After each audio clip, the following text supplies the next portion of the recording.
Hello, everybody. Welcome to What another up? episode of Nerd Box Hello, Live everyone. Styling Hour. So, we're starting off much better than we did last Sunday. I have no Halloween decorations catching fire and burning down outside. I don't hear four different voices in my headset. We're all good to go on today's episode. Just in the brain. Yeah, just Yes. in the brain. Yeah, definitely. So And today, seeing what in we're the going to be membrane. doing is we're going to be going over the 5 worst characters in the entire Terrifier franchise. So that means we're including All Hallows Eve and the short films that are included in that as well. So let's go ahead and take a look. I know we had a comment that popped out there earlier today. And then we have CG out there, Curtis. I can't lie. Anyone talking bad about Terrifier, my eyes open wide, laugh out loud. But I'm down for the live. Can't wait. So Oh, now, CG, you are not ready, my friend, today. Heel Danny in the house. Just all the best Mm. characters are on there is the ones that he hates, like all like the best protagonists. Oh, you know. now this was a very tough list to put together because I think it's kind of like the Evil Dead franchise where it's so put together that even Yeah. all the characters in their franchise are pretty damn good as well.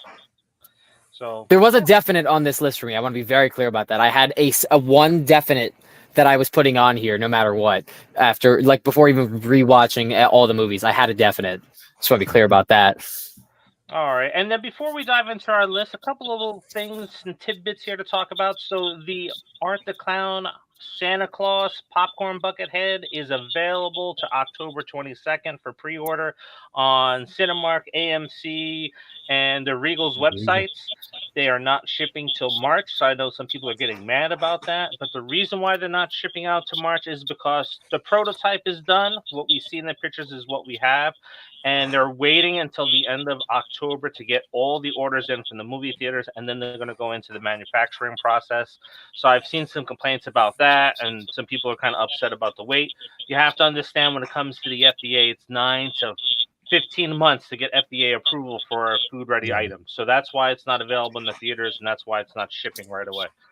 And then And keep in mind that this is also preventing scalpers from doing what they do, which is buying all of them and then reselling them for over $100. So they are working on this for you because we've all missed out on getting really good popcorn buckets because scalpers go in and buy like their entire stock as soon as they ship them out. So this is entirely for like you guys. This is why they're doing it. So like while it does suck that they're not coming out until well after the movie's out, it is for like it's a good reason.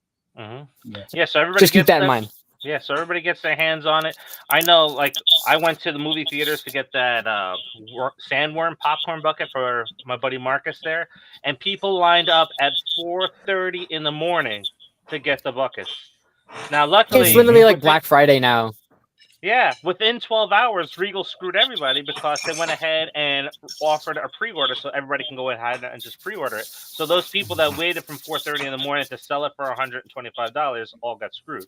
So that's the cool news about the popcorn buckets. But on the 27th in Cinemark, they are releasing the cup and bucket combo. It's just a regular standard bucket and regular cup that you can get. I think it's like $20. So on the 27th, if you have a Cinemark by you, go ahead and pick up that combo. I know I'm going to be going to get it.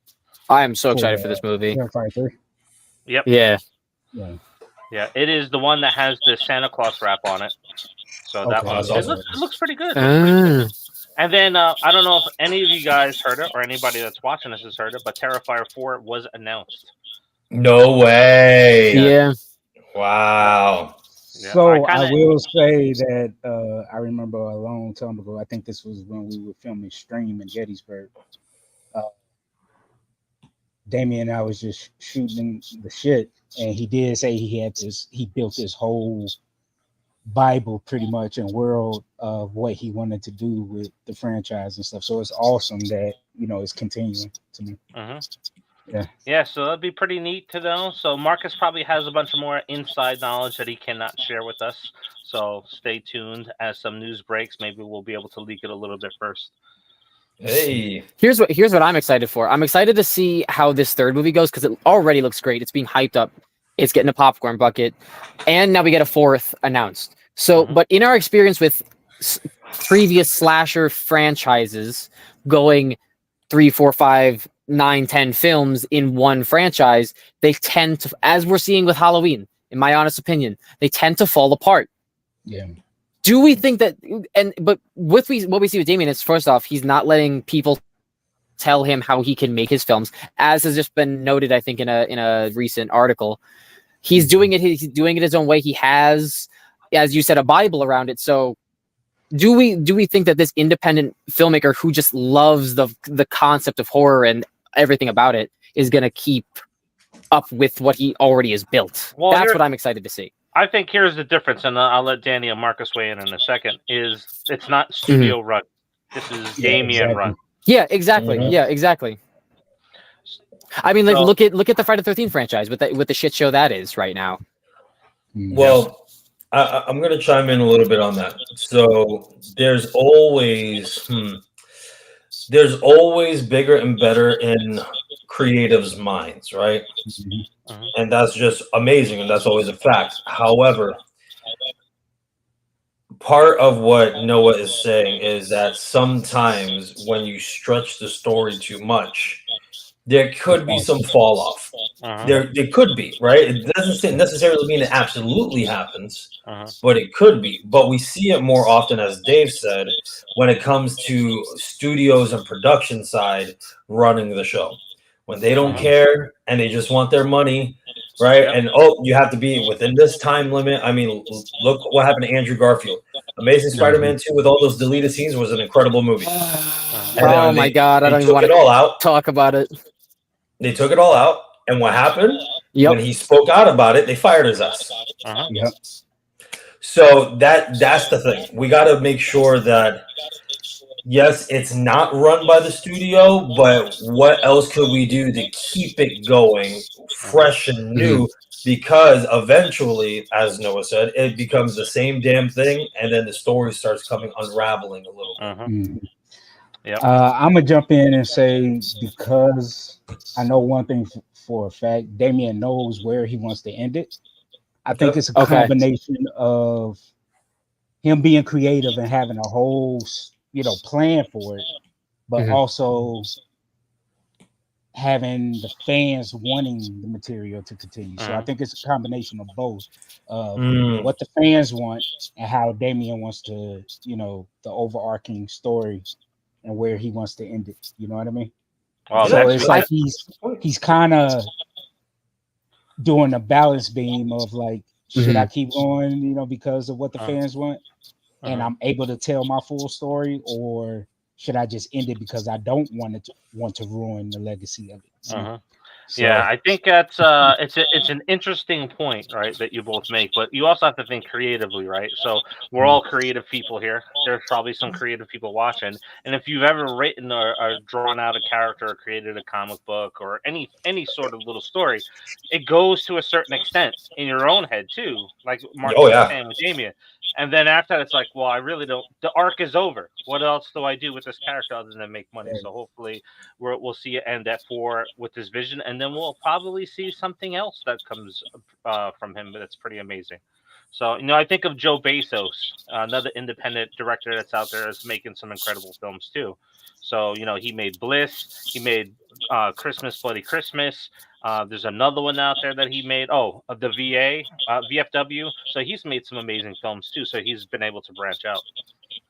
Well, I love the idea of having art popping in other pop culture shows, like him being in whatchamacallit, dude from Saturday Night Live. What is his name? Yeah, I know who you're talking about. Skinny dude with the tattoos. Yeah. He was in Bodies. Yeah, his show is awesome, actually. Because it's loosely based on his real life. But to have art pop up because of the fact that he's a fan of the character, having him pop up in the show, I love that idea of having that, him showing up in pop culture and other shows and stuff, and maybe even do it with Amelie as the little pale girl, Yeah, and this character is kind of different from, say, like Jason or Freddy Krueger, where they have the motivation to actually continue on if it's written well. Where like Michael Myers, no, they're trying to expand it for all the wrong reasons because what you laid out originally doesn't really. Opinions will come out that revolve around this concept in 2 weeks when we talk about the franchise, because they had so much potential. Even 1 through 4, if they had connected in some way, would have been great, and if they had continued with Jamie throughout, I'm just saying, like, it would have been something so much more, because it was because the whole concept of Halloween is about evil incarnate. Evil incarnate can change. Would have been perfect to see. I'm just saying, I have my whole opinion about that, but we're gonna talk about that in 2 weeks. So that was like where my whole like question came up from, because like watching the Halloween franchise and knowing what happens to it after 4 is like, it's just like, what happens. Yeah. All right, before we go ahead and jump into our list, so we got Curtis saying Damien Leone is the Kevin Feige of Terrifier. And then we have... He's becoming a Kevin Feige of horror, period. The Asisa, I'm sorry if I said it wrong. You'll catch me saying names more wrong on a live stream than you will in our pre-recorded tape, so thank you for joining us.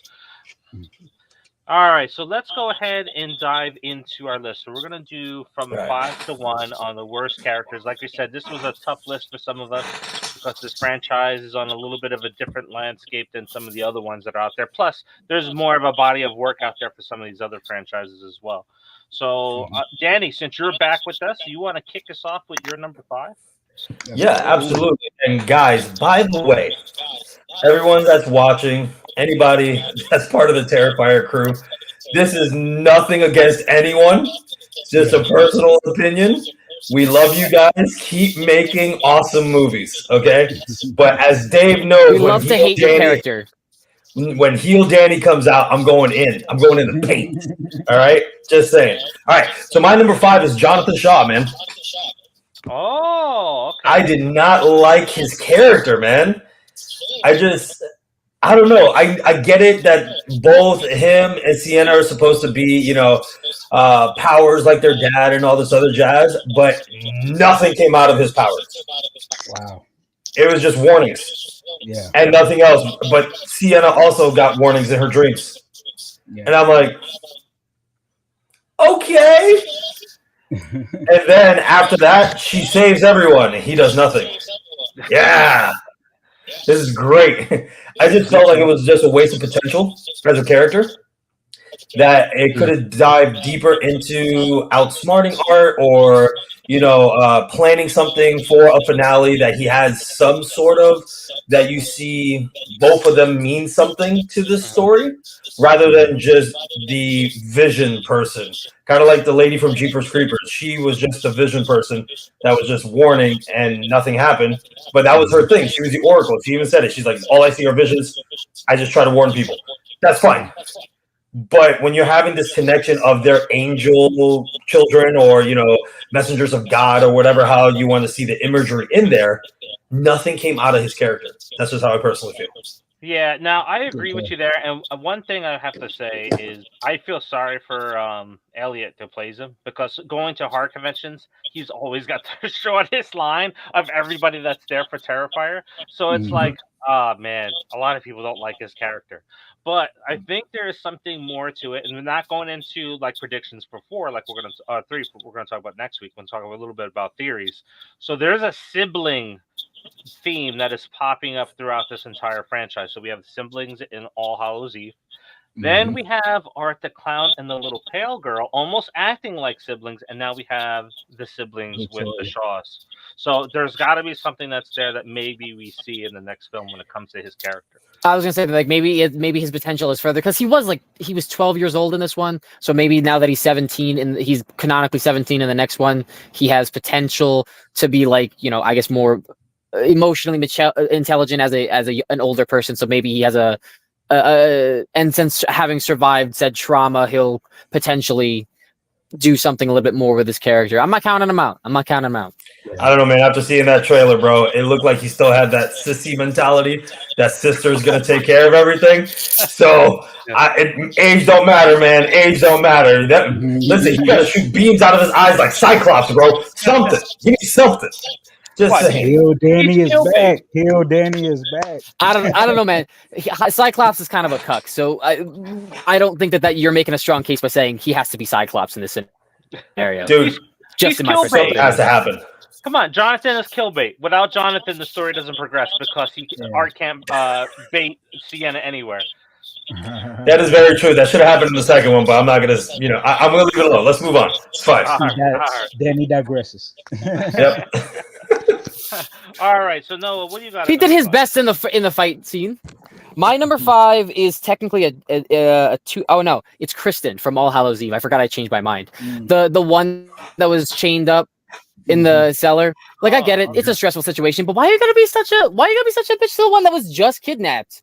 Like she just got there. She's trying to figure out ways out. Just because you gave up doesn't mean she's got to give up. Now, granted, she probably got the worst out of all of it, but you just can't roll over. And you're like attacking her for this, and then you attack the other girl that was there. Yep. You could stay there for all I care. Yeah. I was. This is such a hard list. Yeah, I was flirting with putting one of the chain girls on that list there because those exact reasons. Because it's like, all right, well, yeah, you can't do nothing. You just gotta sit here and wait to die. The fuck I can't. Yeah. Listen, did you not hear the little star from Mario? He was happy to die. Listen, that's her character. True. She gave up because, listen, after a stressful day of work, I want to give up, okay? Imagine being chained and locked in a basement, bro. Come on. Please, sir, may I have some more? Nope. Then find your own way out in that regard. But, like, don't make it other people's problems. My only complaint about I'm trying to live. How bad did she have it? She was clean. She was down there. She looked all good. Her hair was nice. She had no dirt on her face. Her clothes were clean. I got That's because it was out of budget. It was out of budget and dirty her up. That's why. Well, in the scenario's sake, she was clean, so it couldn't have been there that long. But I got abducted and drugged by a clown. I don't know what he has in store for me. You think I'm either gonna figure my own way out, like escaping, or another way out that's quicker and less painful than a demon shoving his demon dick in me? Like, she's getting awful complainy here. All right, folks. Sorry on YouTube. We hit our PG mark. That's it. We're demonetized now. This is great. All right. I was told we could curse. I'm taking that to heart. S.A. All right. I didn't specify the reasoning. So before I get to mine, which I think is going to be a pretty shocking number 5, Marcus, what do you got at 5? So number 5, I have a combo, Sean and Eric from Terrifier 2, the 2 friends that was messing with the the possum or whatever. With Jonathan. Okay, fair enough. All right. We all grew up gross. in high school and middle school. We had those friends that were just little shits and always trying to get us in trouble. So that's what it reminded me of. Was just 2 friends that's always like doing wild stuff, and then you're the one that gets in trouble. Somehow they get out of it, and you're the one that gets stuck in trouble. So, yeah, they were annoying to me, and it just put me back in those days of being in school and having those type of friends. So yeah, those are probably the 2 characters that I was rooting to die. But I'm proud of what's his name landing the role of being, Danny LaRusso, the son of, in Cobra Kai. So that was a big step up for him from Terry to Cobra Kai. So nice. No, were you gonna add something? Yeah, those kids fucking sucked. They were like, why? Not only are you mutilating an unalived poor little opossum, but you got to bring the one bystander that had nothing to do with it. Oh, come look at this. Yeah, Felissa Rose, thank you. I'm so glad that you manhandled them because they deserved it. They deserved it. The way that she yelled at them was like, I was gonna say that's old school. Like, get in there, exactly. Love as somebody that went to Catholic school, she reminded me of like a nun in Catholic too. I was surprised I didn't see like a slap on the back of the head. Like that would have sent it for me. Like sent it all home. Yeah. PETA, don't cancel me, but possums are the devil's children. Just saying. Okay. So I was happy with that scene. I was happy with that scene. I was happy with that scene. But go ahead with the possum. All right, so Wawas real are quick, the devil dogs, man. before we get to my number 5 there, we got Ryan out there. What's the topic? We are reviewing the 5 worst characters in the Terrifier franchise. So my number 5 is probably not going to be on anybody's list. I can almost guarantee it. And it's Allie, Sienna's friend from Terrifier 2. Oh, interesting. Okay. All right. You're probably right on that. Yeah. You didn't like her, huh? She did, dude. She got mutilated in that film, dude. Whatever you have against her, she didn't deserve what she got. I promise you that. I promise you this though too. I agree with Noah. Listen, I rather had Brooke get that beating to death and tore it apart for what she did to Sienna over Allie. 100% agree. 100% agree. Look, Acid to the face. Dave, you gotta explain it, Dave. I'm not saying that I rooted for her to die. Yeah. And I did say that this list was extremely hard to come up with. So if I look at all of the characters that are out there that I didn't really like, it was Allie because, to Marcus's point, reminding me of somebody that I kind of went to school with. You know, somebody that's a little bit more uppity and a little bit snooty and just kind of thinks everything's all butterflies and rainbows and stuff like that. So that's the reason why she deserved to die. She deserved a dose of real life in her life because what happened? Give Art the Clown some salt candy. in the back. It's not that hard. Like, you don't want to give candy to an adult? It would have been all over there. Just give him candy and send him on his way instead of being rude. Dude, that outcome would have been so much different had he got candy there. I guarantee it. I don't know, man. You know what that reminded me of? I'm sorry. Like I said, Damien, we love you. Keep making good films. But you know what that reminded me of? Trick or Treat. Yep. It reminded me of Trick or Treat. I felt like because we said it, like some of these films, especially in Terrifier, they have homages to other films. Yeah. And I felt like that one was definitely a Trick or Treat one. I could be overlooking it and overthinking it. No, I think that's what it is. Because Sam was so stuck on people celebrating the holiday, and if they didn't, they got, you know, he went off on them. So yeah, I could agree that it was kind of like Trick or Treat in that scene. Nice. And I'm just gonna quick. I have a hot take about Trick or Treat. Hold on one second. So if you're interested in Terrifier Easter eggs from Terrifier 1, Terrifier 2, and the Terrifier 3 trailer, go take a look at our Terrifier playlist because we have it. Go ahead. What was your hot take, Noah?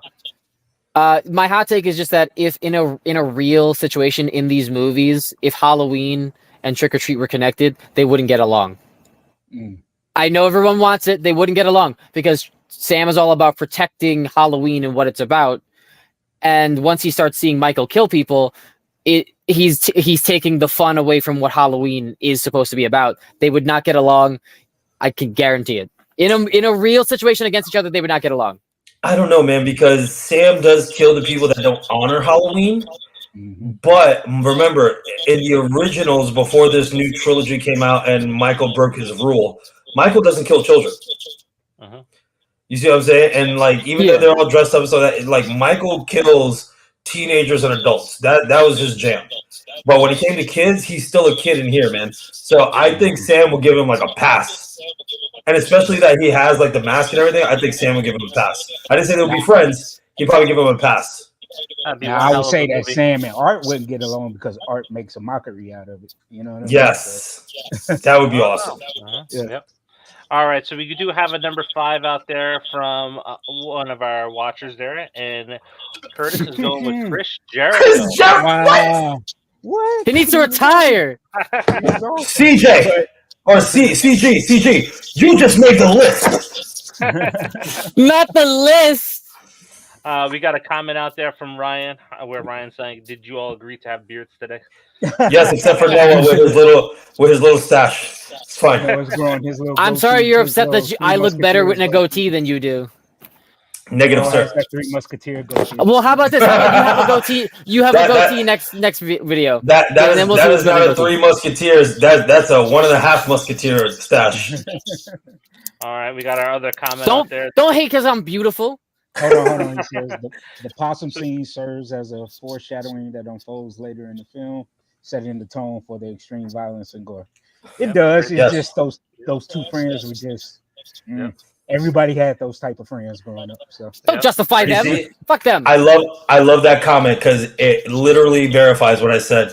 The devil's children, those possums. All right. So then, before we go ahead and we move over to a number 4, so Dan, welcome. Is Y2J going to have a bigger role in 3? Well, I guess you could say he kind of has a bigger role. So we'll see. All right. So how many people want to place bets right now? He dies within the first couple of minutes of the next movie. We'll say that for next week. We'll say that. Next week. Predictions is next week. Next week is predictions. Yep. All right, so we're moving on to number 4. So I think I shocked everybody with Ali at number 5. So Noah, what do you got at number 4? My number 4 is the siblings from All Hallows Eve, Tia and Timmy. They're just so annoying. Yes. So annoying. Like when I saw their heads on the bed, I was like, maybe they didn't deserve to die, but it wasn't a loss to society. Yeah. They were just like, they were really morbid and like just like hit them. Like they're your best friend's kids. I'm sure you're allowed. I wanted to add them to a list, but I put somebody else to say it. Yeah. Oh. Do you have this honorable mentions? No, I wanted them on the list. Yeah, they're like honorable mentions for me. So good call on them. Yeah. I do have a question before I write down my honorable list because it's in my head. All right. Okay. Did Thornton play? No. Art in All Hallows Eve? No, he did not. No, he didn't. Perfect. Oh no! Oh my God! The heel vibe I'm getting from that one. Yeah. Now that we've answered that question, so he gave off the Billy Butcher smile. But you said your list was hard. You have 2 and 1 right there. You could just split them up, and there's your list. I gotcha. Well, this was hard though, guys. Honestly, I'm not gonna lie to the cast and everybody here. Like, honestly, guys, it was very hard for me to pick apart, so I'm just nitpicking right now. Yeah. No, I agree. Yeah, I only had one definite. Yeah, I agree with you, Noah, and I'm not going to say why I agree, but I think 1 is more deserving to be on the list than the other one, and we'll get to that maybe a little bit later. Ooh. So I am curious as to which one you are thinking is the one that deserves more. I think you'll agree with me when it comes to that. Yeah, I think I know who he's going to say. Okay. So my number 4, this is probably going to be a little controversial because it's Mia in the Terrifier 3 trailer. So this is how hard the list was. When I was going through everything, I'm like, yeah, I can't really find a good 5. But when I watch that trailer and I see Sienna's cousin being an absolute asshole to her, I was like, yes, you deserve to die. You deserve to happen to you in the shower scene. I can't wait to see it. You're done. Good oh, one. I can't That's wait a for good that one. scene. That looks so fun. Yeah, How much you want to bet is going to be Alfred Hitchcock, the whole blood down the drain? Put money on it. Oh, that would be cool. Those are predictions for next week. You can't say those, my good sir. They're just teasers for the audience. Stay tuned for next week. All right. So, Marcus, what do you got at number 4? So number 4, I have the infamous Monica Brown from Terrifier. All right. A little low, I think, huh? Yeah. I mean, she was just, and again, A little low. everybody, I'm mirroring what Danny said. We are just nitpicking. We love the films and stuff like that, and the actors did a great job in their roles. We're just nitpicking and saying who's our worst characters, who we, So don't take it to heart. We love it. Don't take it to heart. But yeah, Monica Brown, man, I think she deserved everything that she got. The way she treated Victoria was just, She's not dead. She's fine. Ish. No, but still, Monica was just, I hate people like that in real life. Yeah. Can I do number 3 to start? Then No, you gotta wait. Monica Brown, I definitely agree with being on that list because rude, shallow, And when I first saw the movie, I was like, wait a minute, is that the girl from the other movie? No, it's completely different because they're separate universes. So Monica Brown is a very good choice. Yeah, and the other character is actually kind of dope. Yep. Danny, what do you got at number 4? So I have the person that actually killed Monica Brown, which is what, Victoria?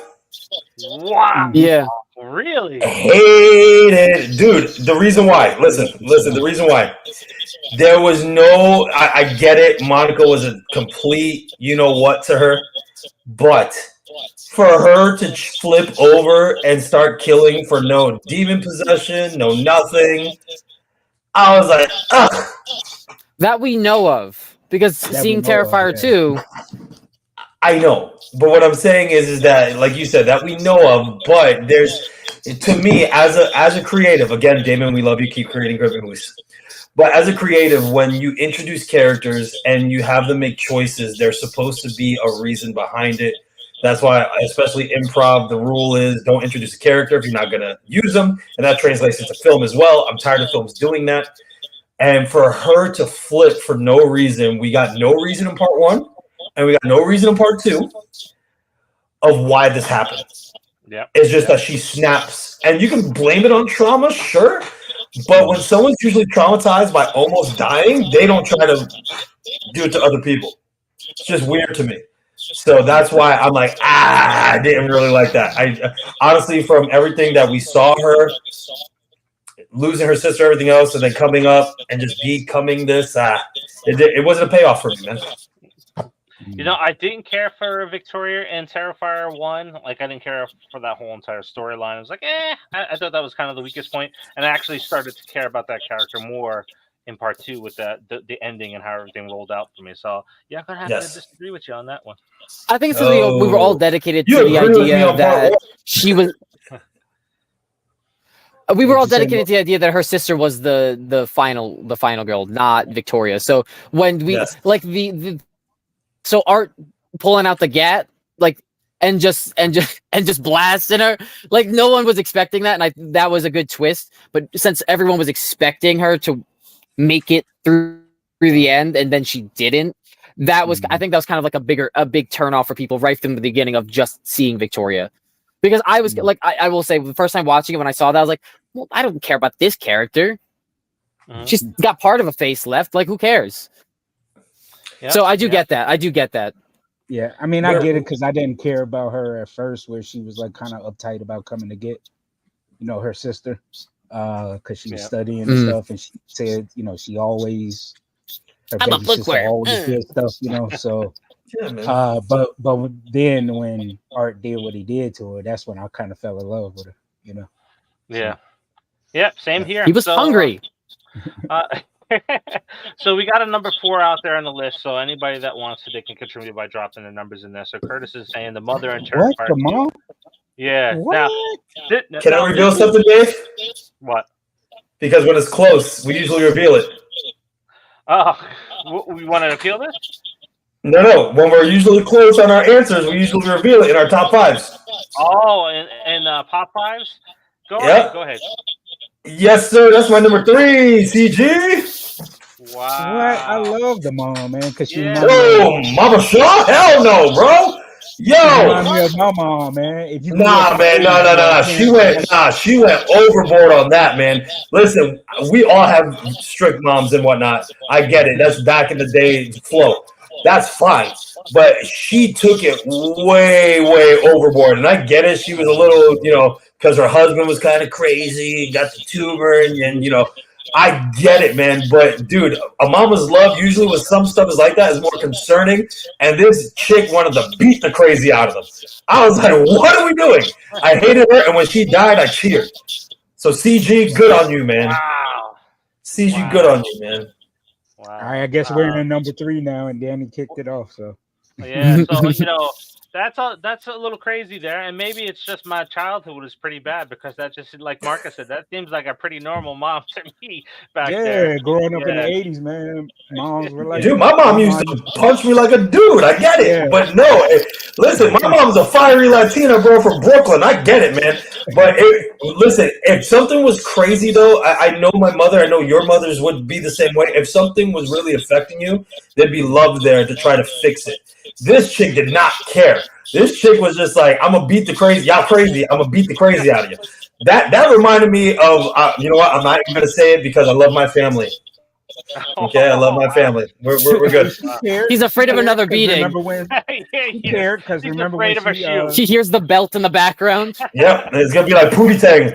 That family member is gonna pop out like this at the door with the belt. Hey, she cared because remember when Sienna called her from the club and she was high and they had that little touchy moment on the telephone. So, you know what I mean? Like, this much out of the entire movie. Freaking Jonathan was having whole crazy thing. Straws there, Listen, Marcus. Jonathan was having this crazy thing, and she had flashbacks of freaking her husband. It's like, you're like a daddy. Come on, cut that out. What are we doing? Right, who's next on number 3? All right, before we continue rolling on to number 3s, let's just take a look at our comments in between rounds that we have. So we have Yoinker saying, Rah! We're getting some That's some right. people here. Yep. Yep. So thank you for joining. Then we have, we have Noel Delgado pointing in there, little pale girl. I hate. I think isn't that Noelle? Noelle. See, I told you in the beginning. So Noelle said, "Little pale girl, I hate. She ain't do nothing in the whole movie." Yep. She shit. I don't know. Yeah, she did that in the beginning of the movie. Definitely did do that. Let's see. We got any other comments here before we can jump in? Oh, so we got what about Dawn? So we don't know. Maybe she shows up on the list. I know. Yeah. So.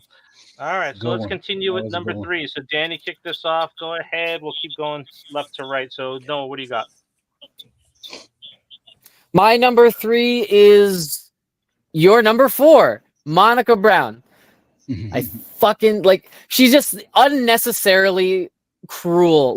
Even in the interview trying to keep face or whatever you want to call it. She such intrusive and invasive questions to somebody who literally got out of the hospital from a traumatic injury that same day. Or was it the day before? Even still, it wasn't even a full 24 hours. It's oh, so tell me about your face. and then she's in her studio talking to her husband so in such a vile manner. It's and he's okay with this. You deserved what you got. You deserved what you got. I would never want to look like that. That sucks. That sucks. That really sucks for you. I'm not gonna lie. None of us will want to look like that, though. No. Oh no, I would find the first bullet to eat. Yeah, she is out of my list. 3, 2, 1. Those are pretty the only ones that I consider that need to be unalived, and Monica Brown is definitely one of those characters that needed to be unalived. Yep. I will say, if I had that face, I make my own haunted attraction at that point. There is money in that face. It's Cropsy. It's the female version. There's a face to every freak. Yeah. All right. So anything to add to that one? Anybody? No. All right. So I will go with my number 3, and it's Brooke. Yeah, Brooke's on there just because. Almost made my list. Really? She didn't make your list? Almost. No, she didn't make very, very close. I thought about it. Very close. I actually very, very close. No, very close, Dave. What the very, fuck, very close. Sienna? No, very, very close.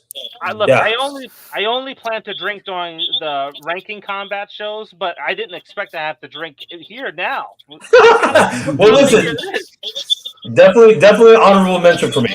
But I listen. I had you said the entire franchise, right?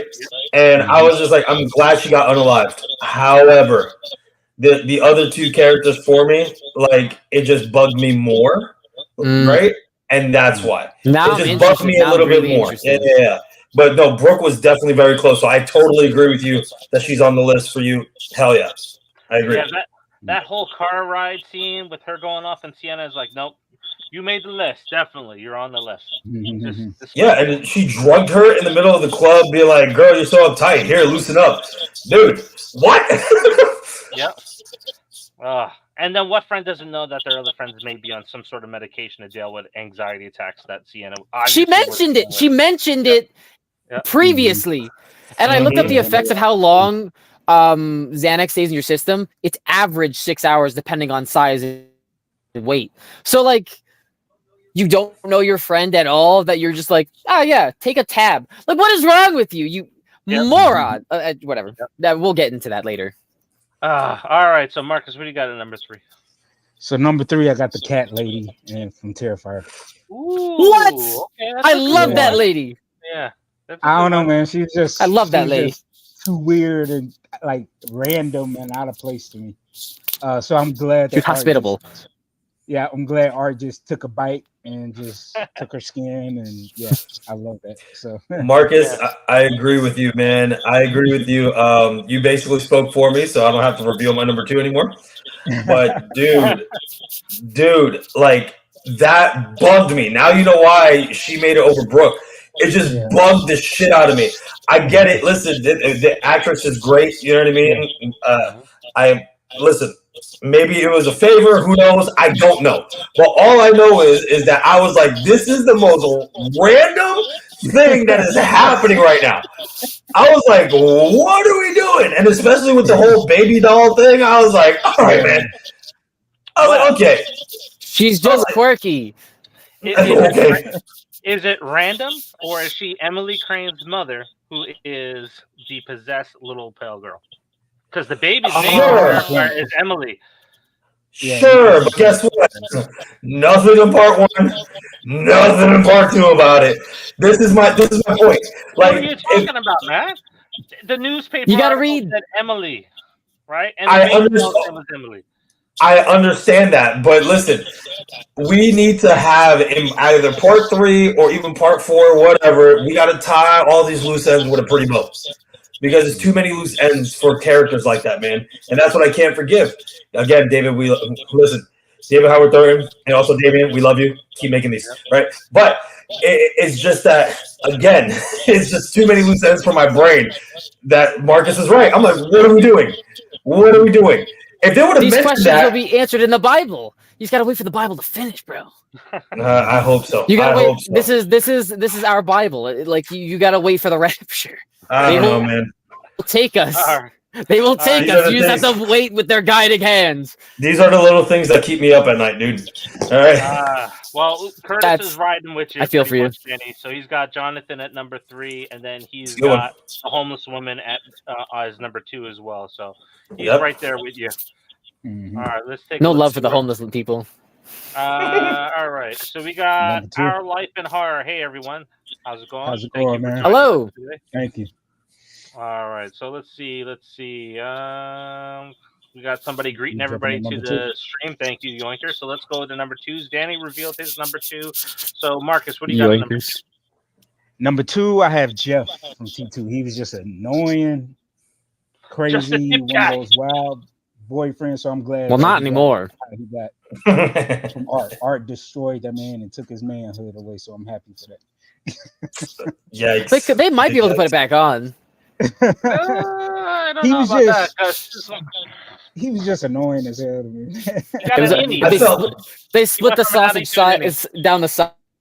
Yeah, but I still feel bad, man. I feel bad because he was out of him and Brooke. He was actually looking out for Sienna, man. Yeah, he was actually like, we should take her to the hospital. We should do these things. Like, he was a good guy compared to Brooke. Let's go pick up her brother. He did, yeah. Yeah, man. So I felt really bad. He had to take his yoinker out, bro. I was like, dang. Not the yoinker. In the club. Yeah. Speaking of yoinker, Yoinker on YouTube is Lucas, so he is joining us via chat. Hello, Lucas. Yeah. Hello, Yoinker. So, are you having a yoinking time? Yeah. So Jeff didn't make my list at all. I thought how do you put him on the list? Because he was the only one that was concerned about Sienna. On the right, like, you know what? Look, we can go to the hospital. It's only a couple blocks away and stuff like that. And then nice guys lose things. Yeah, and then he let his own yoinker kind of take over the whole thing. And he's like, "Hey, let me get it on in the car while we're waiting." Wow, chicka wow wow. he was killing time. He's proactive. Yep. Oh my god, that's awesome. He just annoyed me in the club. You know what I mean? Y'all said a lot of positive stuff on him later, but in the club, he was just like, "Oh god." It's sufferable. He's doing what you do in the club. He's getting I gotta give a shout out real quick. Yeah, I gotta give a shout out to Ryan. Ryan put in the comments, I agree with the possum thing. By the way, sir, I don't know if you remember, I actually got that from you because you told me that way back. Oh man, that's awesome. Look, so a little inside knowledge here. So we're talking about the club, right? And then Marcus is in the background in the club in that movie, wearing his mask. Were you annoyed by his character during the scene while it was being filmed, or no? I plead the fifth. I think you had been more annoyed with the fact of dancing with no actual music in the background. Oh no, we actually threw music on. Jason made that whole thing. Jason and Mike made that whole thing fun filming. Yep. Yeah, we actually threw some rock music on and stuff in the background just for fun. So it was cool. That's awesome. All right, so let's see here. It's Noah's turn. My number 2 before we get to Noah's is what I was kind of hinting at before. So it's Timmy. That little kid from All Hallows Eve. He deserved to die. Like, watching this movie with a couple people was like, oh, he's a little serial killer in the making. No, he's a little cyberbully in the making. Oh, look at this. Look at little this. keyboard warrior over there. Yeah. Let me spit in my sister's hair. Like, No, the serial killer is Tia. Is definitely Tia. Tia would be like the one slapping him after he posts some stupid shit on Facebook. Yeah. Actually, I think Timmy was such a prick in that entire movie. Let me watch this movie, talking the babysitter into it, and then Yeah, like the babysitter was being reasonable the entire time.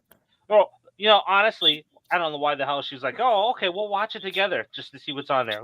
God knows what's gonna pop up on the screen the first time that they watch it. Yeah. I don't know. What did you see in ass and titties? Yeah. So number 2, what do you got there, Noah? Noah. Well, my number 3 is actually your guy. Wait, no. Oh, yeah, it is my number 2. I'm sorry. My number 2 is your number. Is your guy? Is Danny's and your number 3? Barbershop. So you know what? You know what you get for not knowing where you're at? Dumbasses.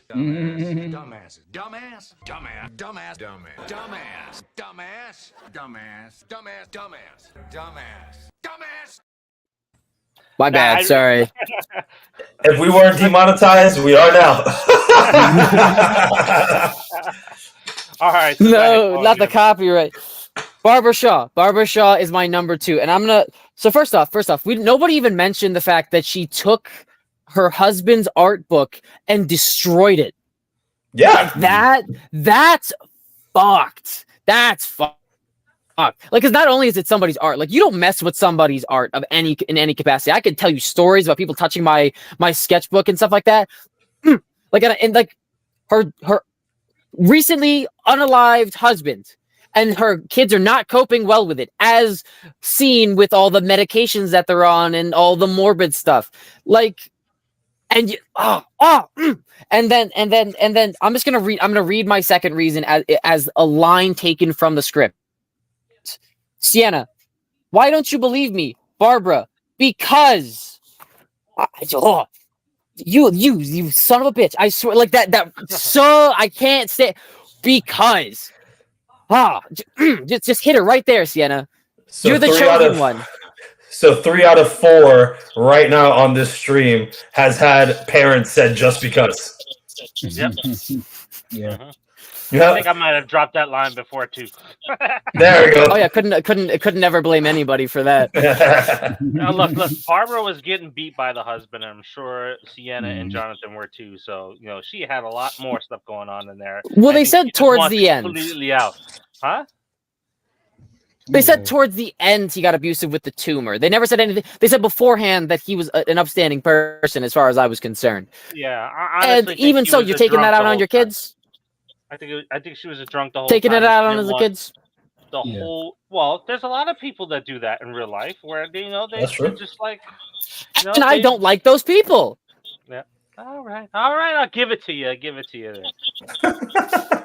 Just because, listen, I get it. There's like emotional trauma is a very serious thing, but you got to be the person that breaks the cycle, not continue it. That's all I'm saying. Yeah, that's true. Good points. The young buck is going ahead and educating us. So we got a go Marcus from Curtis out there, and then we got a vote from Mike the Exterminator. What? Wait. The bald is Mike the bald one? No, Mike is Mike Levy. Yeah, Mike Levy's character. Well, wait, no. Mike. No. Mike Levy was a cop. Mike the Exterminator. Oh no, yeah, the Exterminator. Yeah, was Mike the one that came for the other Exterminator? Yes. Oh, okay. Then yes, I completely agree. Yeah, he was yelling out his own name. Hey, Mike, let me in. And then he's complaining the whole time. All right, so we're moving on to number 1s. Are we doing any honorable mentions first before number 1? We could do. I have 2 honorable mentions. All right, go ahead. I called them dishonorable mentions. All right. Okay. Who's going?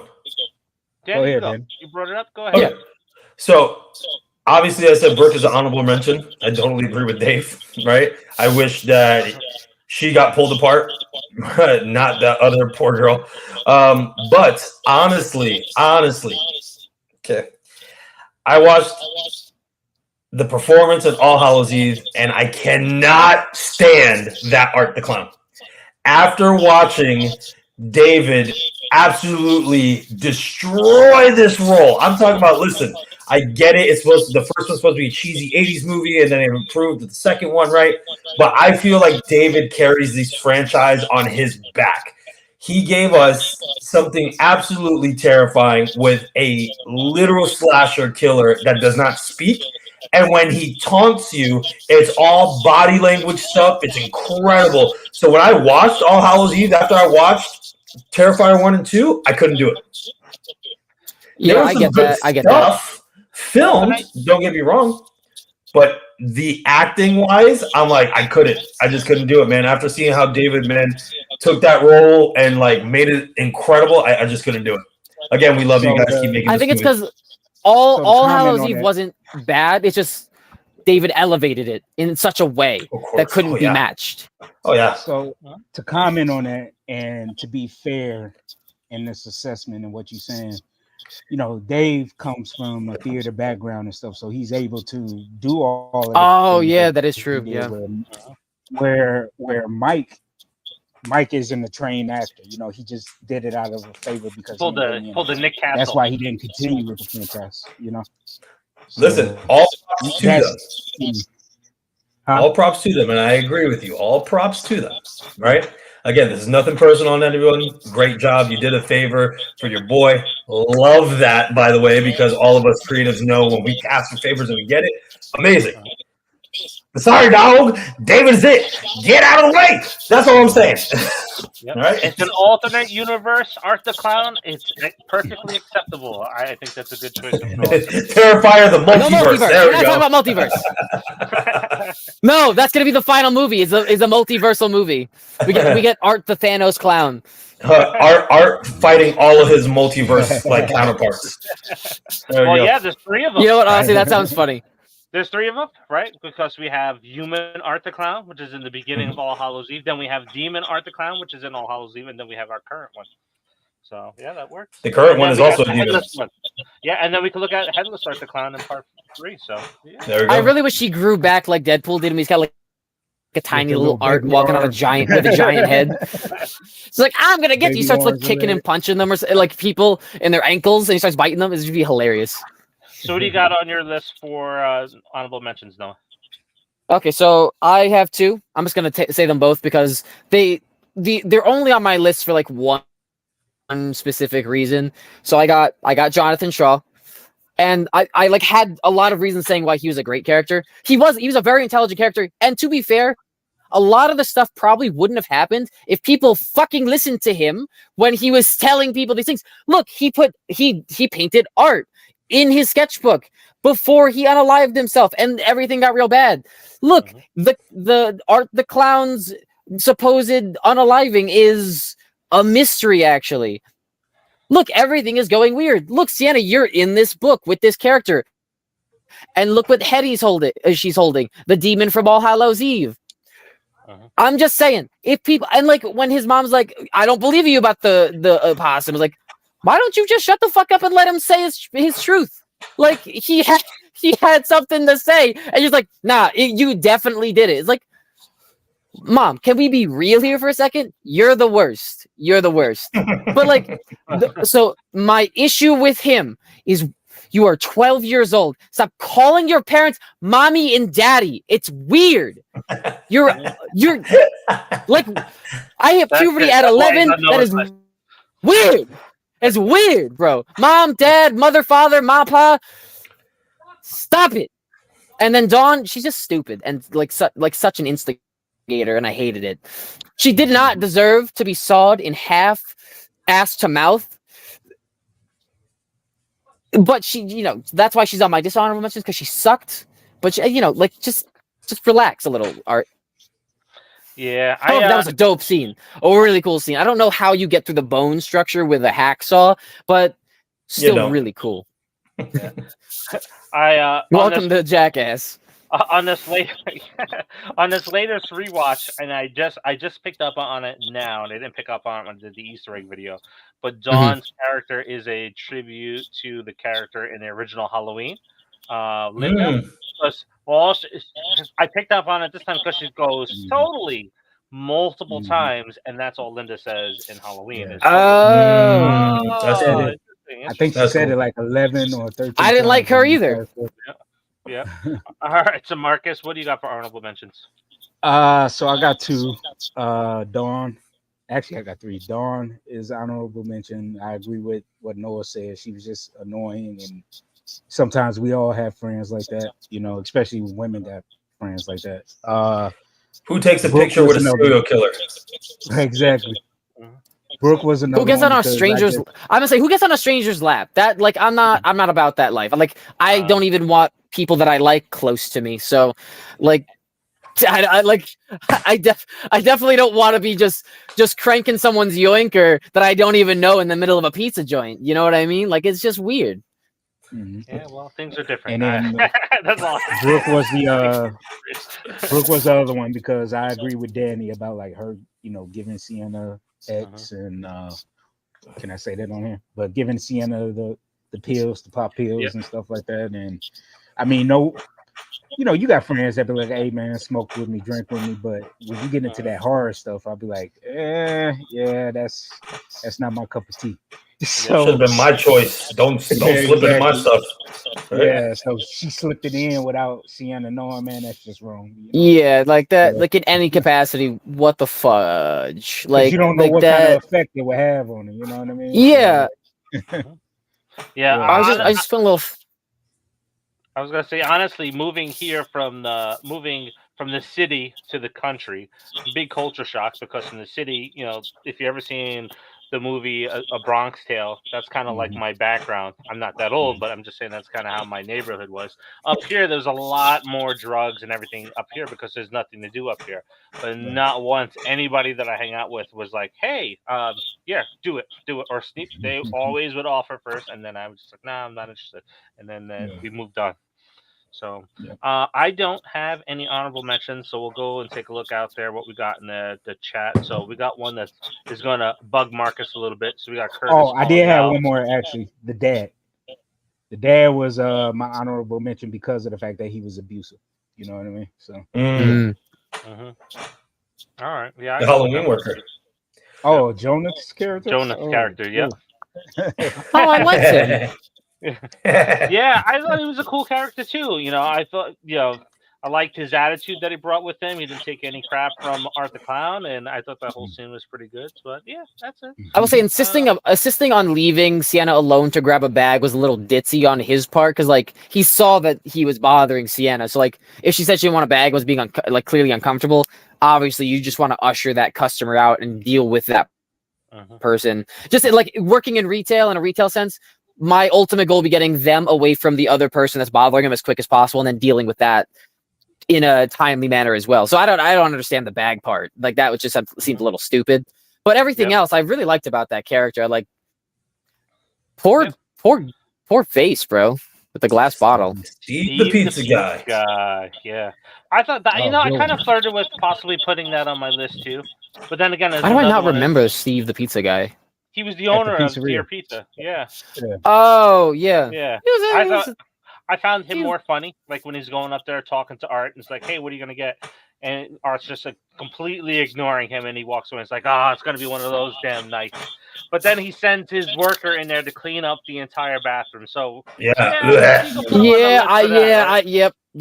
That is true. I would have been like, I was gonna say I'm okay. There are other jobs. Yeah. I don't think you send your employee to do that. So no, definitely not. All right, we're on to number 1. Definitely not alone. Yeah. Look, this is coming. Look, he's getting the lube ready. We had a sewer backup in the one place that we lived in before where we live at now, and that's because of black mold and a whole bunch of other stuff. That stuff is nasty. Him being there with nothing over his face and stuff like that. Yeah.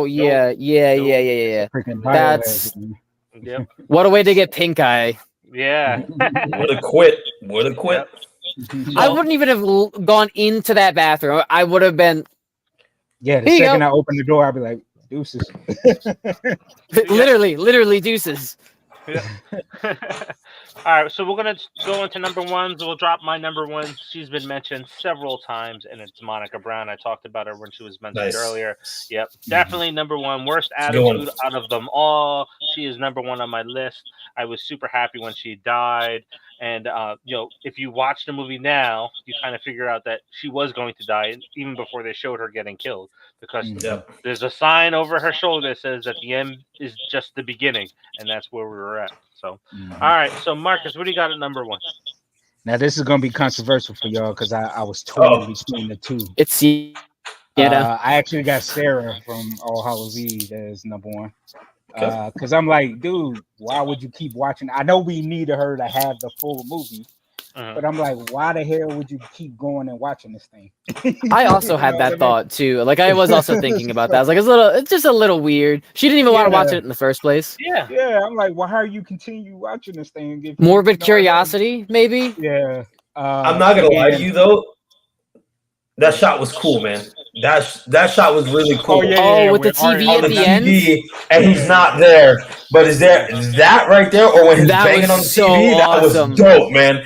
Yo, I want more of that. Like, if we're doing future stuff that he's a demon now, I want more of that, man. I want more of that. Because you always do feel truly helpless around Art the Clown. So introducing the aspect that he could just be anywhere at any time through any device is just it's so chilling, but so awesome. Because like he just pops in through a flat screen, like crawls through like the ring girl, grabs a cookie, and then does whatever he does in that controversial scene in Terrifier 3. That'd be hilarious.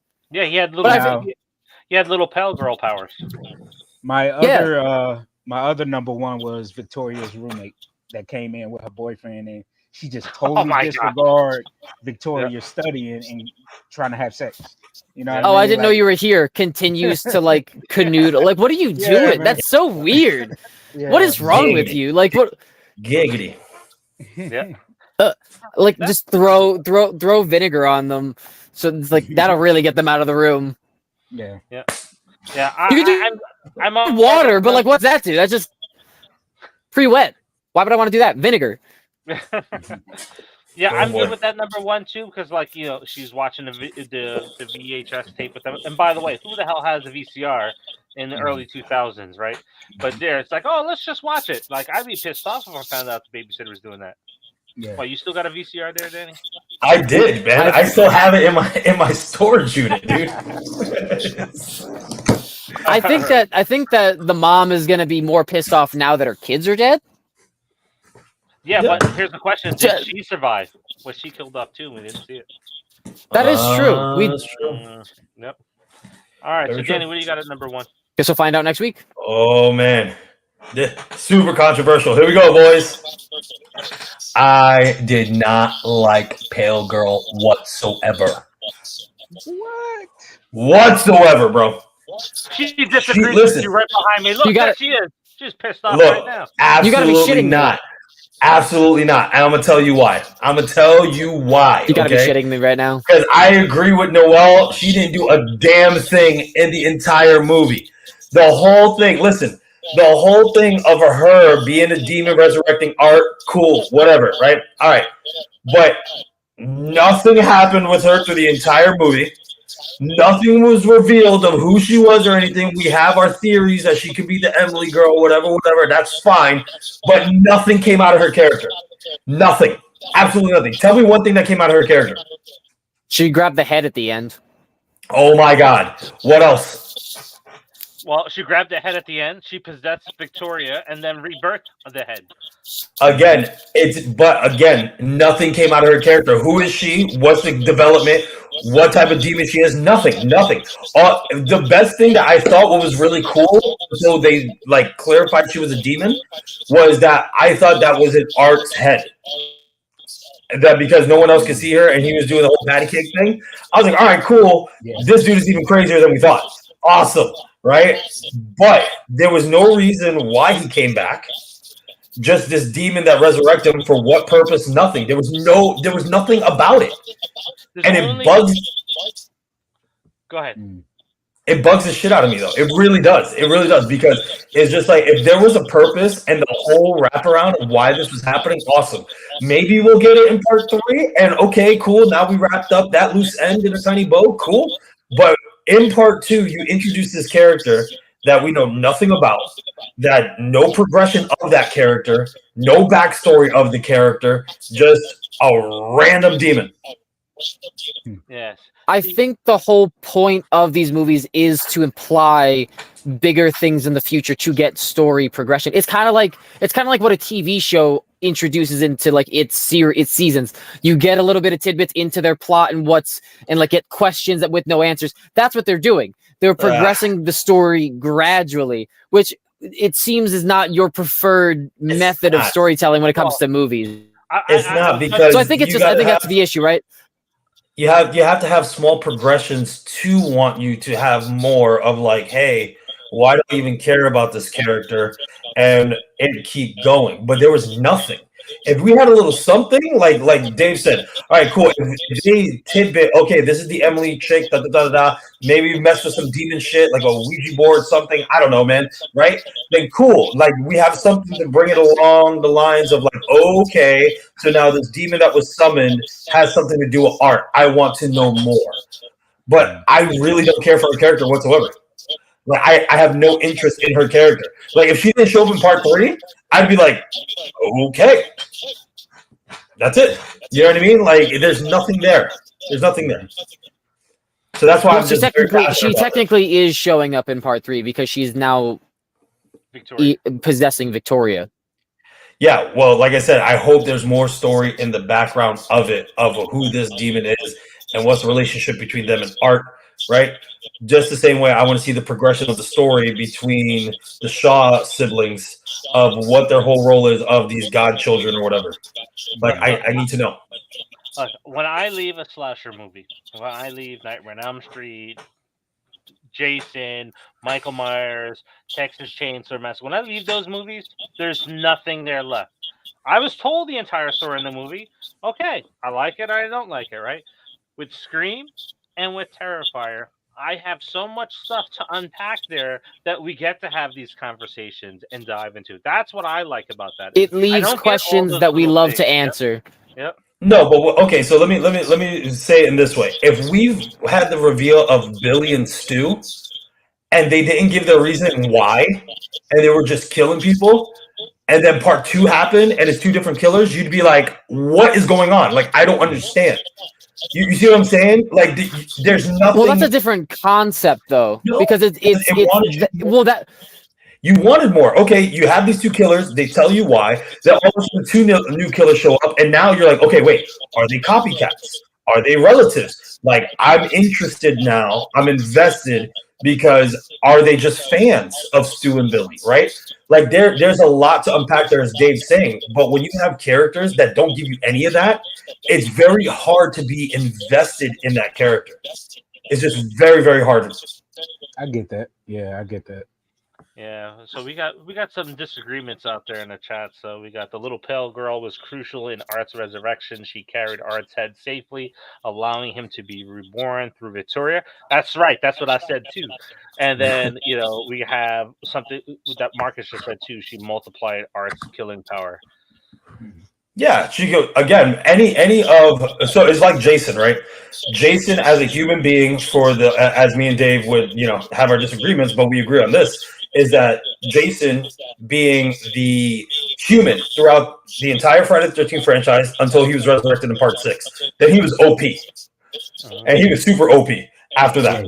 I get it. When you're at Afterlife, you have super OP powers. That's great. But again, what is her background? What is her purpose? Why is she doing this? There's no inkling of that. Again, I don't care enough now about her character for part 3. Once they wrap that in a tiny bow, then I'm like, okay, cool. Now I'm like, okay, cool, because there's nothing for me to invest more of wanting more of Pale Girl. Until you get that oh shit moment in part 3. Dude, if that happens, then I'll totally go back on what I said. I would. If you get an oh shit moment, then cool. But as of right now, for the franchise and what it is and what we're ranking and not theorizing, this is what it is. All right. Okay. Well, don't our rankings include our own personal theorizations and opinions anyways? And to your point about the Scream thing, I would not classify that as the same open-ended question, because if you don't reveal their reasoning, but we didn't really get to do reasonings anyway other than peer pressure, whatever it actually was. But we got that if we didn't get their reasonings and then we got new killers, and then it would have been the story that played out, which was Billy's mom and the theater kid or whatever. That's completely different than leaving an open-ended question that still has yet to be explored, as shown in the third one and as seen in the second one with subliminal messaging through, as we discussed, the newspaper. So it is a completely different aspect than what you're bringing in from we didn't get Billy's reasoning for why he's going after Sydney. I think that this is more of like it's being told in the background. You just really gotta you're digging for it, because it is such a broader universe that they're bringing in still.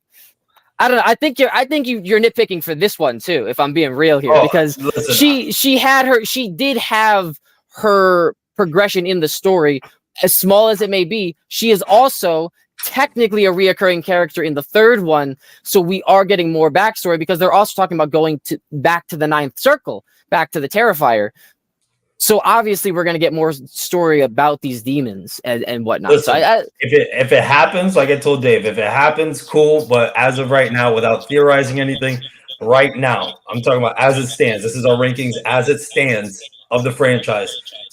When you write stories and you introduce characters, it has to be some sort of development. And as of right now, there's nothing. In the third one, if her story gets told, then sure. Then you know what? I could be like, you know what? Pale Girl is my favorite. Oh my God, right? But as of right now, the way the story is, it's not. All right, we'll move. Well, we knew from the beginning there was going to be a third Terrifier movie, so we always knew that there is going to be progression in their story. Really. They announced the third one when the second one came out, before the second one came out.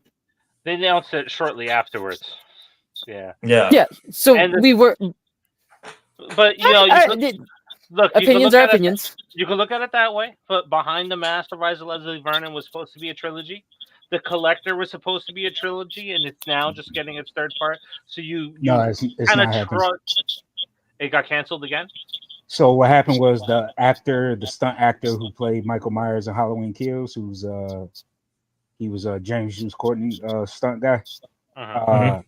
Said in an interview last week or a few weeks ago that they filmed the movie, but they lost funding for it, and the studio took it and shelved it. So no, they announced last month that they're picking it back up. So we'll have to take a look at that. Maybe we'll talk about that in a future episode, because I thought recently it was announced that they got the green light to finish it now, but they have to reshoot the whole thing because it was filmed during the pandemic.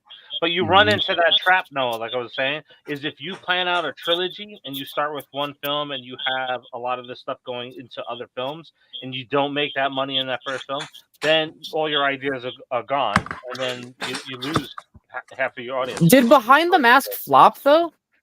It did. It came out against a massive movie. Well, yeah, but I mean, like that with that thing where like we saw him technically get killed, but he also mentioned about his fire retardant and stuff, and then he came back to life in the thing because of he also mentioned during the interviews about their like deep sleep paralysis or whatever. So I mean, like that's not really like the same kind of open-ended question, because we knew we knew all these things about him and how they did these things, and we also knew how slashers worked from the 80s progressing into this movie. So him coming back and like showing that scene, that's not really a question, because we knew how he came back.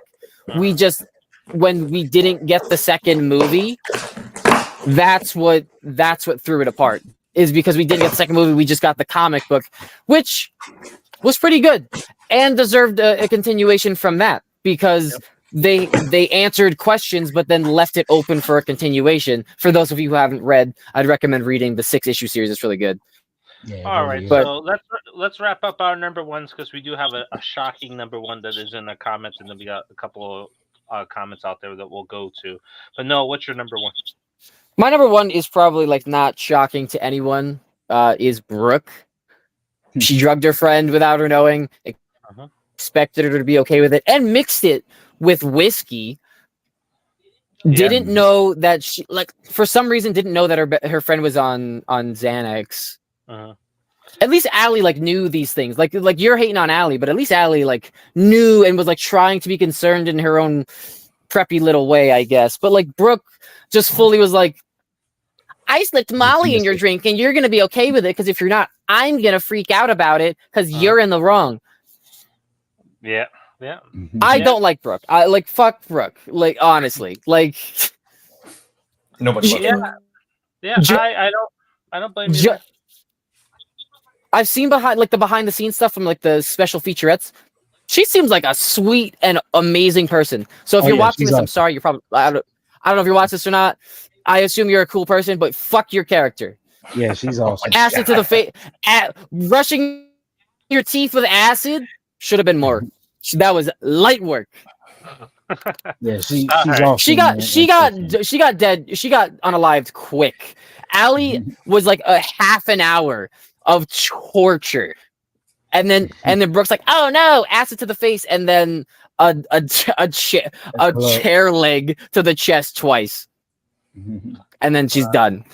All right, lose. So here's the shocking one. Curtis has got Sienna only because she is Art's #1 adversary. I love her, just letting it be known. I love it. He loves Art more. He loves Art more. That's it. Yeah. That's fair in the sense that Art is just great as a character, but they're two types of characters, so you can love them equally in a different way. Yeah, we got Boo Cam joining us. Thank you for joining us. I didn't like Allie. Yeah, she made my list. We talked about her in the beginning, and he followed up with, but she didn't deserve Jack crap. We all agreed on that. We all agreed on that. That was brutal. Damien, who named Allie hurt you? So it's funny story though, and Damien has said it countless times in BTS and stuff like that. So originally, I think that scene was shot the way Damien wrote it. I think he was shot in like 3 days or whatever, but because it was 2 days, they got the call, according to the special features. Yeah, they got the call that they had to halt production because of the pandemic. He went back and rewrote the scene, so it took a week to film that whole scene. Just over a week to film it. So yeah, and she got stuck to the floor. Did you know he also built that animatronic? Huh? Did she really get stuck to the floor? She got stuck to the floor. Yes, she did. He built that animatronic himself. Yep.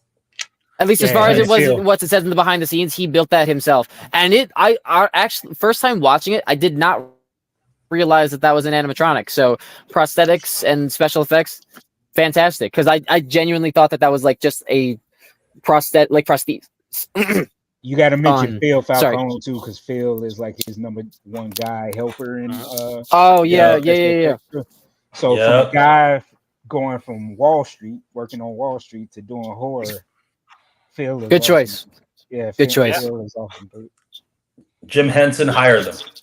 Yeah, it's in his blood. So the two of them, they're the dynamic duo of doing all those special effects, man. Yeah, man. So we have 2 comments on here from Horror Character Edits 33. Welcome. Yes. The first one he has down here. I see all Art clown movies, and Art is funnier than Freddy Krueger. So at one point, we are going to get to ranking all of the franchises because it's going to be an absolute argument and brawl on this channel. Oh, it's going to be so bad. It is. Yeah, so for those that are watching, we ended up doing this with the Alien franchise. It's called Combat Ranking. We'll meet up once a month. We'll go over our franchise, and then eventually we'll go over all the franchises. But the first show got so bad that I ended up drinking all my bottle of whiskey because I couldn't believe some of the answers that were coming out, and I know some of the answers are going to come in this future one.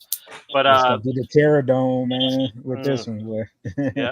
Yep. So we do have this question out there, y'all. Isn't Friday the 13th coming back? I don't know, man. I don't know. It's still going through the legal issues, but what they're doing now, they made the announcement that they didn't say they're doing another movie, but they did announce that they're doing a whole like MCU type of thing where it's a Friday 13 universe across multiple medias, video games, books, comic books, and whatever. So That was the announcement that was Fun. made like a month and a half ago. What a way to strip fans of all of their money by crossing everything over into other platforms. Yeah. You know, I just again, it is my favorite franchise. There's no secret amongst us and whatnot. Is just what they brutally did to it. It's crazy, man. It really is. You know, they try to do a more realistic approach, which I didn't like, and then they try to do this and they try to do that. Then the legal actions, it just lost a lot of its momentum. And then even though I do love it, but it was super cheesy, like Jason X.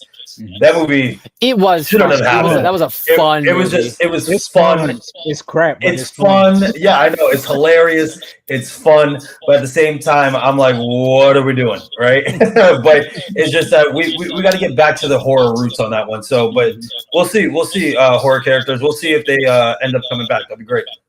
That is also my number one franchise too, I think. I know we're off the scale of doing our number one for Terrifier, but I do want Derek Mears to come back as Jason. Yeah, he did a good job. He did a good job. Yeah. Now, I will say, if anybody on here doesn't know and they need a Friday the 13th fix, there are some really good fan films that are feature length that are on YouTube. So there's Never Hike Alone. Yep. Yeah. There's Bloodlines that's out there. Yeah. So go and check out those. Part 1 and 2. Yep. It'll scratch the itch. So definitely go and take a look at those. Shout out to Vincent. Yep. Yeah. Then we got Damian Leone said Wes Craven is his favorite and Freddy Krueger is his favorite, and so is mine. That's why I love art so much. Yeah. I would like to see, honestly, David Howard Thornton pick up the Robert Englund role as Freddy Krueger. I think he's he's too tall.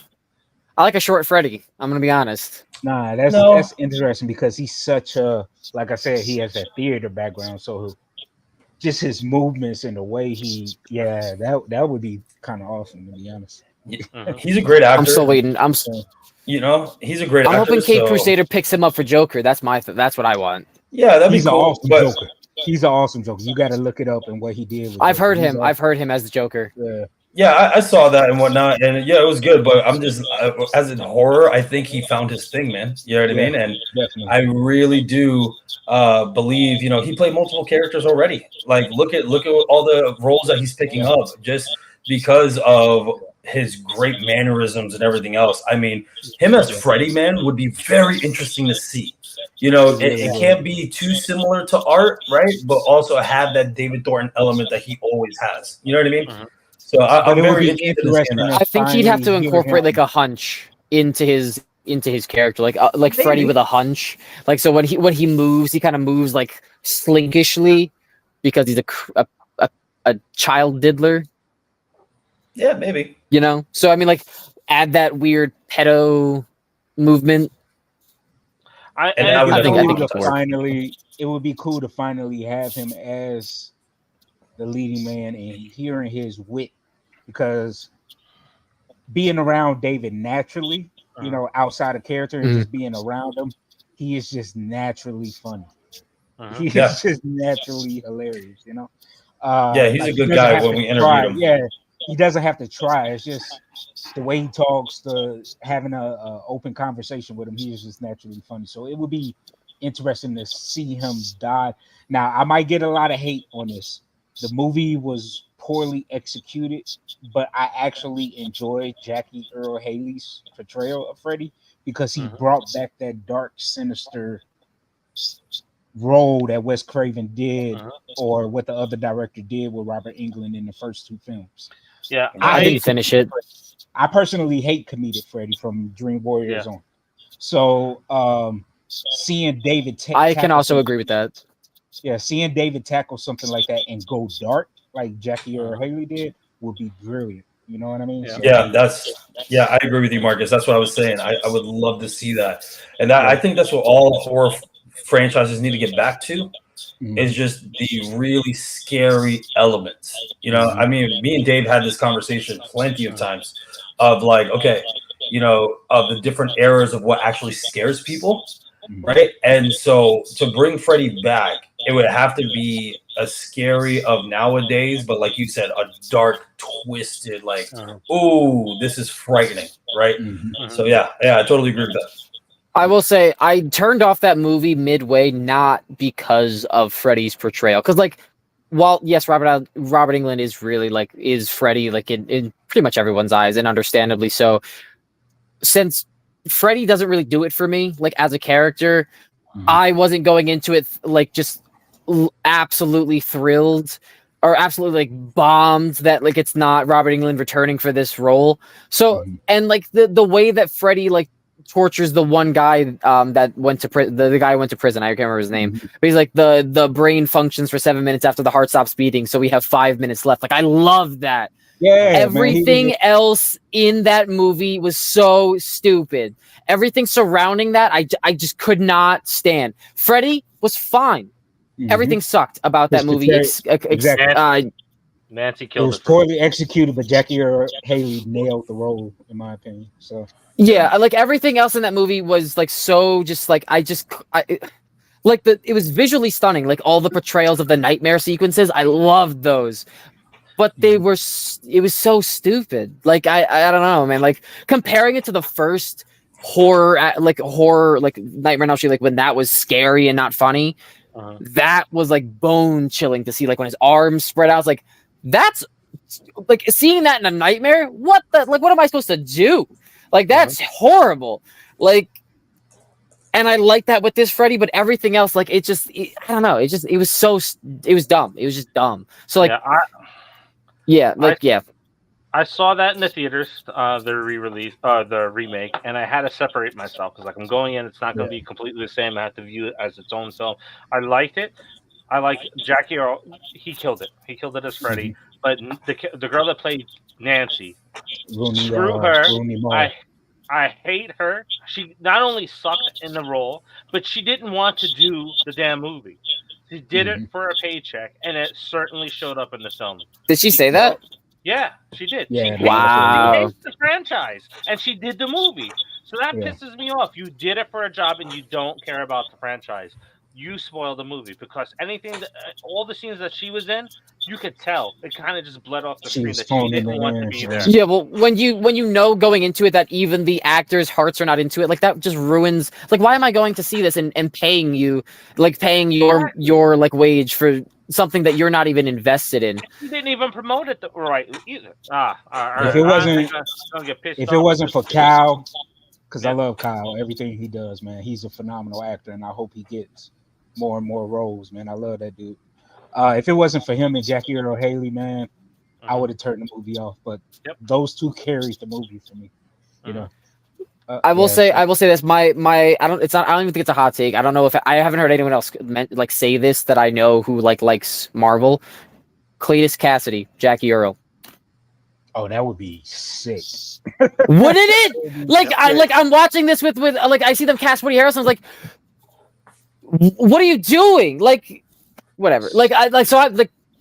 MCU, you have an opportunity if Sony lets you do stuff. Please get Jackie Earle as Cletus Cassidy. I think that would be very good.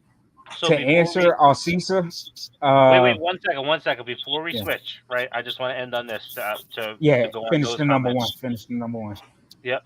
So Shutter Island, Jackie Earle is a prisoner in there, and he comes off like Cletus Cassidy. So go and check out his role in that movie, and that's the first time I saw Carnage in a person is his role. Brilliant. That he knocked it out the park in that movie. Wait, so you also have this thought? I still like him, and listen, I still think he's an incredible actor for Watchmen, bro. Oh, as Rorschach. Yeah. He's also one of the people that carried that film as well. Yeah, dude. And when you hear him talk in an interview, when I heard his real voice for the first time, I was like, "What? Oh no, that was acting the entire time? Like what? It was good. It was good. It's real good. I'm scared. He's like, "Hello, sir. How are you today?" Yeah, let's finish up. Did we get all of it? I think Dave did his. Who else? No, we're done. I did mine. Yeah, we're done. Yeah, we're done. We're just ranting. We're going over questions that are coming up in the comments or suggestions in there. So we got this one here. So what about the character and violent nature? So Johnny, can I answer that one first, please? Yes. We're talking about the character. We're not talking about the film. Yeah. I'm not gonna talk about the movie. I love the character and the violent nature. I loved his look. I loved his design. I love the fact that we were getting a movie from his POV and everything.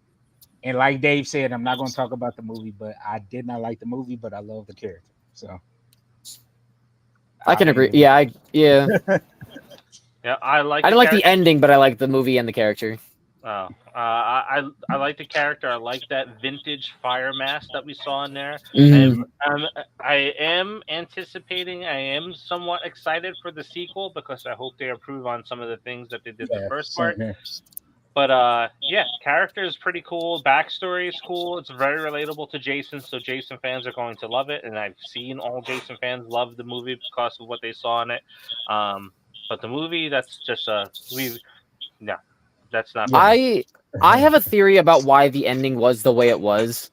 It's like you make her feel safe, and then the beginning takes place as a direct sequel. This is just like a theory in my head, something I'm hoping for. He's not in a vehicle. He's got to walk to that hospital. I want the pickup of that. I don't think Danny's seen the movie. Danny, sorry, my bad. Sorry, my bad. I won't say anything else. My bad. My bad. Watch the movie. Will do. Deafen him. Yep. I can't do that. They don't have that feature yet. But the character wise, yeah, very good character. Very cool character. Very cool what he does. I would highly recommend watching. Sweet. Yep. So let's see. We'll give it another second to see if any other comments or questions kind of pop up in the chat there. But just a quick question for everybody here: any movies that you're excited about that's coming out other than Terrifier? That's Nosferatu. No, I cannot wait to see Nosferatu. Man. Are we talking about this year? Yep. Yeah. Like the remaining Nosferatu year? comes out Christmas Day. Does it? Okay. Mm-hmm. So on a non-horror note, I can't say that I'm really excited about anything coming out, to be honest, this year. But the one that kind of is piquing my interest, I really do want to see if they do a good job with Joker 2. Because right now, all the reviews are online a mixed bag, right? Some people love it and they're like standing ovations, and other people walked out and was just like, "This is trash." Yeah. So I'm like, I want to see how well they do this, man. Because honestly, Joaquin Phoenix is my favorite Joker right now, live action. Obviously, no one will beat Mark Hamill. But yeah, man, it's one of those. I'm like, damn it, Jim. I hope it's good. But we'll see. My interest is piqued in the film just because it is such a warped version of reality in his own head, and they're both crazy. And I'm curious to see how this whole musical thing takes off. I have heard, based on reviews, that they underutilize Lady Gaga as both an actor and a singer in this film. So I'm interested in seeing what this film is bringing to us. I'm concerned based on those reviews because Lady Gaga is a good singer, and I would say that she's arguably also a good actress as well. I like the movies that she's been in. I'm concerned now, though. Like with that kind of concerns me a little bit. So I'm gonna see it. I'm just a little concerned, especially because the first Joker movie was such a great. It was such a real movie. Like you're watching it, you're seeing just a guttural reaction of in the audience. So how they truly feel about each character and who they are and what their perspective is on mental health and stuff like that. So I really loved that whole aspect of the story of the first movie because it was such a great decline progression. And then when you get the whole realization that he's not actually talking to this girl and they're not actually dating. And it's like, oh, so what really is real and what isn't real and what's happening? I love that. So I'm so curious to see what's going on in this second film. Yeah, I think. Go ahead. I think what happened, and this is why I was telling you, Noah, to be careful, with theories and whatnot. There was a huge theory at the end of the first one that all of us were like, oh, hell yes. But then, obviously, Todd Phillips was like, no, this is not where we're going. And it kind of was like, ugh, was when Joker starts laughing at the end. Mm-hmm. And it showed kid Batman with his parents dead in the alley. Yeah. The theory was that was a time skip. And Joker finally figured out that Batman was Bruce Wayne. And that's why he was laughing. He goes, you wouldn't get it.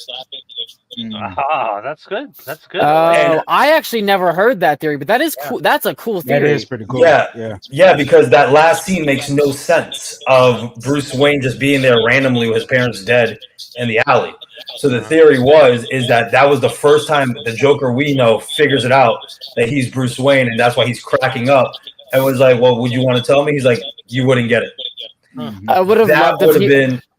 I would have loved this, like the director's just sitting there looking at these fan theories, like, "Fuck, that would have been great."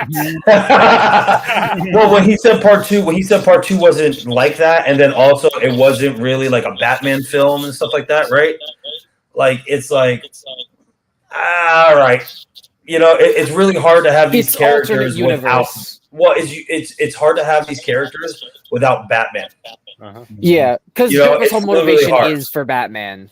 Pretty much. So they're the yin and the yang of. Yeah, I don't know. Maybe we'll see. Because they also said that if they were to introduce a Batman, Joaquin Phoenix's Joker wasn't going to be the Joker that is the real Joker that fights Batman. I don't know if they're going with the 3 Jokers route like they did in, was it the Killing Joke or storyline? No, that would be interesting to see play out. Yeah. So that would be interesting to see. Like maybe.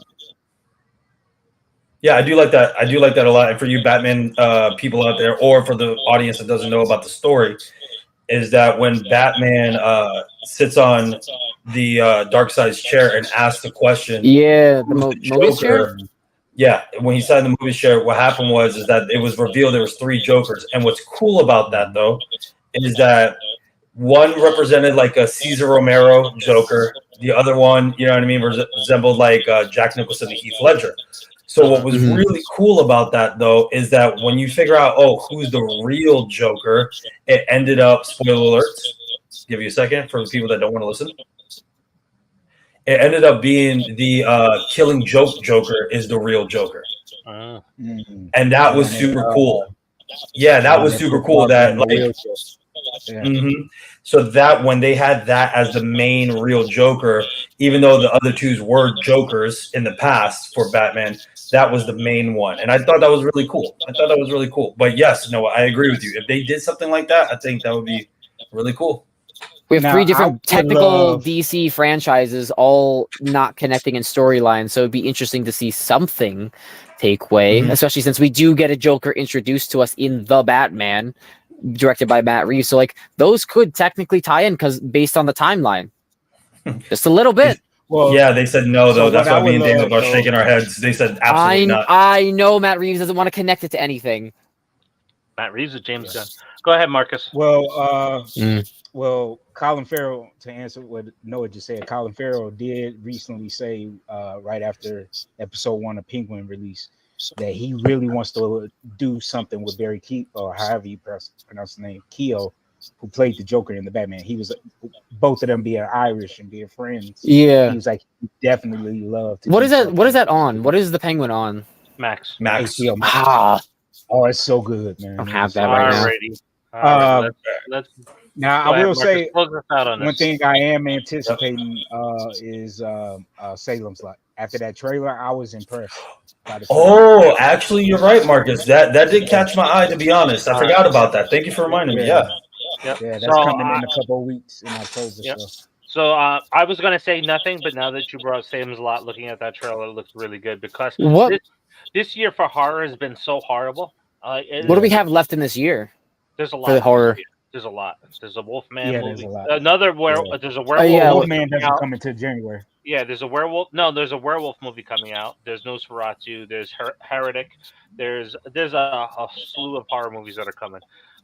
We do have 2 comments out there. These are movies that are just released or have been released. So we have Substance that came out this weekend, which is a body with Demi Moore. Yeah, I heard it was good. Yeah, it's a very good film. Review is up on the channel. Yeah, okay. It's very good. If you like body horror and you like satire films, you will like this film. So I kind of give it a mix of, hey, if you like The Thing, you're going to kind of like this film. So, just to give it a comparison. So it is a very good movie. I love The Thing. Yeah, you'll like the way this movie ends then. And then another one out there is Long Legs, the fever. Well, does the ending contribute to the overall story, or is it just there to be there? it contributes to the overall story, but when you first see it, you're a little bit put off by the whole thing. Okay. It's just So- another horror movie that's 2 hours and 20 minutes. So it's Yeah. really, do we There really is a need thing, and I mentioned it to David, and David didn't even catch it too. If you go on YouTube, for those that have seen the movie, there is a secret in the movie where the director, who's Anthony what's Anthony Perkins' son from Psycho, he places the devil in certain specific You scenes. jumped ahead, my friend. We're talking about substance. Oh, I thought we were talking about long legs. Because the last All right, comment so- was about long legs. From a Yeah, secret. so go ahead. No, we're still talking about substance, but go ahead. Long my legs. bad. So go ahead. No, I'm done with my point because I just wanted to know if it like you told me, so you're good. I'm good. So long legs. Go ahead. The secret. Yeah, so there's an Easter egg that the director put. There's shots of the devil in the background in like 11 scenes, I think. Oh, So wow. like when the federal agent, when she's figuring out the birthday card that was sent to her, you see the devil in the like on the left side over her shoulder, and he has horns cool. and he's like a hooded figure. But it was the devil also in the woods when she goes outside and not long legs. I still have to watch that. Yeah, you got to watch it, or just go It's to streaming YouTube now. when a person explains it. streaming Like now. Yeah, all when the scenes that- well, I haven't seen the movie. I haven't seen the movie yet, so I Oh, gotta yeah. watch it. I think when it came out, I was working 6 days a week, so I didn't have time. But I want to see it because I saw like all the trailers for it with like the one scene that was measured, like they were measuring her heartbeat because it was her first time seeing Nicolas Cage's long legs, and her heart rate got elevated to like 190. So it's Yeah, when like they were doing the test. I'm very Yep. like they really hyped this movie up. Everyone's saying it's really good, so I really want to see it. And I just have where's it streaming? Peacock, I believe. I believe it's on there. It's on Paramount. It's on some streaming service that we have here. So I'm sharing my screen real quick just to show you where these two What's movies left. play. So this is my top 10 list for the entire year, and my top 10 was pretty safe and hasn't moved until Alien came out. But Substance is at number 5, and Long Legs is at number 9. And these two films are divisive films. It's kind of like In a Violent Nature. You're going to love it or you're going to hate it. There's not going to be a real middle ground with these movies because the way they're delivered. Long Legs is a fever dream. It's a really slow burn that's going to mess with your mind. Some of It's us very old demonic, Catholic too. boys, some of us old Catholic boys or church-going folk, kind of you get a little disturbed from some of the topics that's covered in it, and it's just the way that it's delivered. Nice. What about that movie Kyle and what's her name from Reacher did? The girl that All right, played in so Scream TV I think series. that's it. I got Dave. There's one that I think is it coming out this year or is it next year? The new Smile movie. That's in a couple of weeks. Yeah, that one kind of has my interest a little bit as well. What about Was that the Dave? only one that got You saw- disconnected? Dave, All right, you we're saw back. Strange Darling. Did that rank Yep, for you? Strange Darling is very good too. Yep. Okay. I was saying Smile. The new Smile has got my interest. Yeah. Oh, Smile 2. I haven't Yeah. seen the first one, They but I gave- wasn't really interested. Sorry, go ahead. I was gonna say they gave away a little bit too much in the trailer. I think. Yeah, they did. I didn't see the trailer. They so always I'm good. do that. Don't They watch it. always Don't do watch that with the trailer. trailers. That's why I don't watch Alright. trailers. They give away the whole plot. Mm-hmm. All right, so I right. think here we're coming up on our 2-hour mark. People Yes. got some stuff to do here, so we'll close out. We got Nicolas Cage who gives a strong performance in Long Legs. Yes, he does. Yes, he does. Well, he always gives it 125% if he can. And just know that he said he's refusing any serial killer roles after that because he was like he doesn't like playing characters that harm people. I was like, dude, what about Face Off and Castor Troy? Like, but he did say that's a one and done for him from here on out, that he's not going to play any other characters like that again. It was like very. So is he not? Is he saying he won't reprise his role of Long Legs if there's? Yeah, he's already getting calls to play serial killers and he's denying it. So. Yeah. All right. So thank you everybody that's joined us. Next week is going to be our final predictions for Terrifier 3. The reason Let's why we're doing it a go. week early is because the week after that we're going to be ranking the Halloween franchise. So if you tune in for that, bring your drinks because it's going to be a drinking game because there's going to be some stuff that is said. Yeah, it's gonna piss be people up. Honestly, I'm gonna bring some wings. Bring some wings. Marcus has warned me, so I don't know what we're gonna see on. He just pulls out an entire bottle of moonshine. He's like, "You warned me, so here it is. We're ready for 2 weeks." I'll be like the preacher in Halloween 4, man, with the whiskey. You know, we'll be finishing it off on the floor. We're just gonna lay on this cold surface. So thank you for joining us.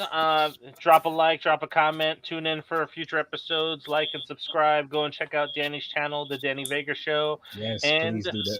We'll see you next week. Have a great one. Goodbye, fellows. Or maybe not.